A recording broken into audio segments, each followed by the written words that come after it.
12 जिल्हा परिषद आणि 125 पंचायत समितींच्या निवडणुकीसाठी मतदान प्रक्रिया संपन्न।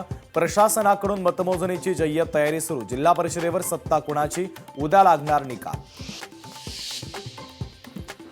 सोलापूरच्या मोहोळमध्ये चक्क हॉटेलमध्ये ईव्हीएम मशीन आढळल्यानं खळबळ। काही लोक ईव्हीएम मशीन घेऊन जात असल्याचा राष्ट्रवादीच्या उमेश पाटलांचा आरोप, तर संबंधित मशीन या राखीव असल्याचा तहसीलदारांचा दावा।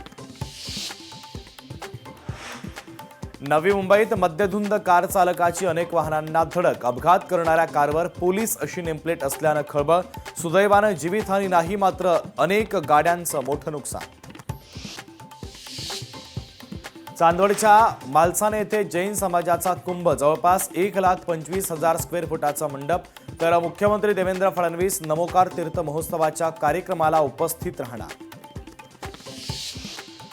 भारत फ्रान्सकडून 100 राफेलची खरेदी करणार, तर P-8I टेहळणी विमान, नौदल शस्त्रांची देखील खरेदी। अर्थसंकल्पात संरक्षण मंत्रालयासाठी 7,84,678 कोटींची तरतूद।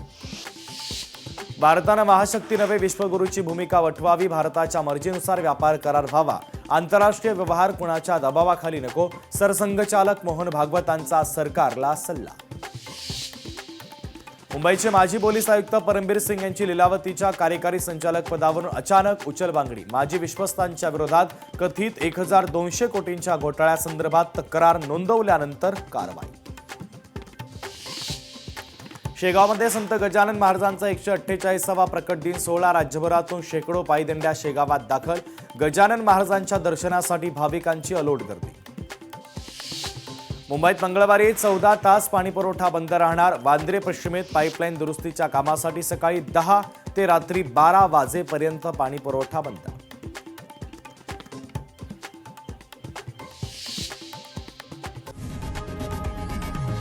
लोकशाही मराठी ऐका, पहा, जागरूक रहा।